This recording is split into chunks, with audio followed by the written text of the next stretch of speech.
Good morning, good afternoon. Thank you very much for joining me from wherever you are. And today's chapter is chapter 46 of the Tanya, Likutei Amarim. In this chapter, the Alter Rebbe goes on to explain how very, very close it is for every Jew to reveal his hidden love of God. This approach explained in the chapter is novel, as the Rebbe clarifies, inasmuch that it utilizes the Jew's very nature, thereby obviating the need for a specific manner of contemplation. A relatively general and tangible manner of contemplation will do, as will be soon explained. Indeed, the lower spiritual level of the individual, the easier it is for him to awaken this hidden love, a paradox that will also be explained presently. This manner of contemplation enables the Jew to serve God with fiery, passionate love, leading him to excel in his study of Torah and mitzvot, in forms of mitzvah.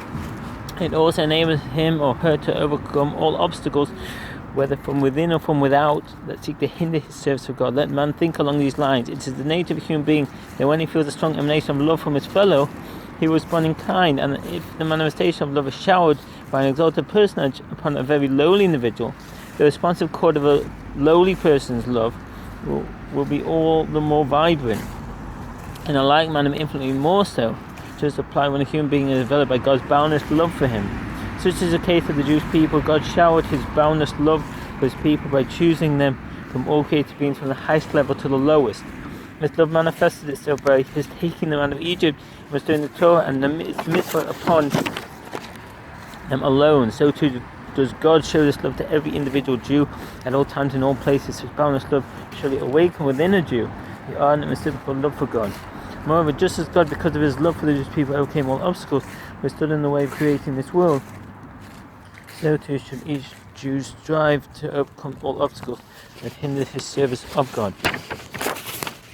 The simple way applicable to every person, and this man is very, very close, is to arouse and kindle the light of love that is implanted and concealed in his or her heart.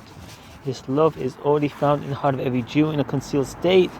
Utilizing his approach about to be subscribed makes it very simple for every Jew to reveal and actualize it. Love is able to shine forth with this intense light like a flaming fire in the consciousness of the heart and mind, ultimately enable the person to surrender his soul to God together with his body and material possessions. This love is kindled especially at the time of the recital of the Shema and its accompanying blessings.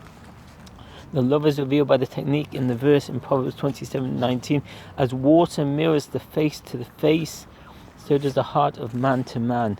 This means that, as in the case of the likeness and features of the face which man presents to the water, the identical face is reflected back to him from the water. So indeed, it is also the heart of man who is loyal in his affection for another person, with this love which he has for the other awakens a loving response for him in the heart of his friends, so that they will come to love each other loyally.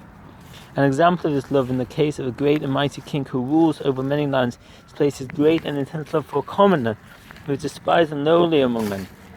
A disgraceful creature casts into the dunghill and raises him and exalts him from that place and brings him into his palace, the royal palace, and within the palace itself he leads him to the innermost chamber, a place that such as no servant nor lord ever entered, and there with him the close companionship with mutual embrace and kisses and attachment of spirit to spirit, with the whole heart and soul. How much more so will there be aroused of itself a doubled and redoubled love in the heart of this most common and humble individual for the person of the king, with a true attachment of spirit from heart to heart, from infinite depths of his heart.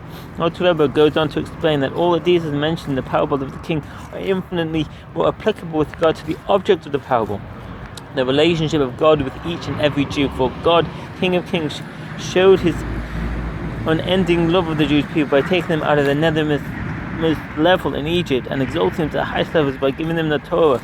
Through the study of Torah and performance of mitzvot, Jews united with God to the utmost possible degree. That was not so only at the time when the Torah was given, but at all times, as shall soon be explained. Contemplating his master will arouse within every Jew, as water mirrors the face to the face, that parallel love of God. This is so regarding the Torah, concerning which God says, I have given my soul to the Jewish people by giving them the Torah. Thus not only is the Jew's soul truly bound up with God, but God's soul too is united with the Jew. When a Jew speaks and studies the words of Torah, his speech is united with the supernal speech in the manner of kisses of the mouth. This unity, however, is external in comparison with a deeper, more inward union of spirit and spirit, as explained in the previous chapter. This deeper level of unity is attained through Torah study. When Torah is studied with comprehension, one person knows both God's will and wisdom, knowing the halacha, the law that determines that an object is, say, either kosher or non-kosher, constitutes a knowledge of God's will. While comprehending the reason for the halacha relates to God's wisdom, each organ of the body is an appropriate vessel for the particular faculty of the soul that resides therein, such as the eye for the faculty of sight, the ear for the faculty of hearing, and so on. So to each mitzvah is the appropriate vessel for the specific emanation of the divine will and desires the duty to perform the particular commandment. In a general manner, these 248 positive mitzvot are divided into 3 categories: right, left, and center, namely chesed, kindness, din, sin, judgment, harachim, mercy. The Hebrew word kidshanu, rendered who are sanctified us here, rendered who is betrothed us, from the Hebrew word kedushin, betrothed. For the mitzvah 2, while the spiritual union infinitely surpasses the physical union of man and wife, the correlation to a physical union is valid only in the sense of this word, and there can be no greater union than that of man and wife. This union is termed kedushin. Because of the inability of created beings to absorb the extreme holiness of this transcendent level, God, as it were, cannot enclose himself within the world and therefore affects them in an encompassing manner. It is to this lofty level that Jews are elevated through the performance of mitzvot. This is the meaning of the verse, V'yisem li kedoshim ki kodesh ani Hashem. And you shall be holy unto me, for I, the Lord, am holy. The verse gives us the reason for the Jews' sanctity, connecting it with God's supreme holiness, which Jews can attain through Torah mitzvot, and I have separated you from all people that you should be mine. When a Jew occupies himself with Torah study and performance of his mitzvot, he totally nullified and absorbed in God's light. The only difference between the patriarchs is the patriarchs in the state constantly, while other Jews attain this level only at the aforementioned time. When tzaddikim perform a mitzvah, they actually feel how it unifies their soul with God. And in turn awakens within their soul a feeling of fear and awe of God, followed by a feeling of intense love of Him. This of course is not the case with these who feel not. Though a particular individual may not feel the sanctity, still, as explained earlier, the sanctity does indeed illuminate his soul. This being the case, the soul of this individual is tainted by its misdeed in a manner equal to tzaddik in similar circumstances. It is for this reason that the manner of punishment applies equally to all. From all of the above, it becomes eminently clear that though a person may not feel the sanctity brought about by the performance of a mitzvah, so much so is like unto a beast, nevertheless, through the performance of the mitzvah, this beast is united with God to the same degree of the greatest sage.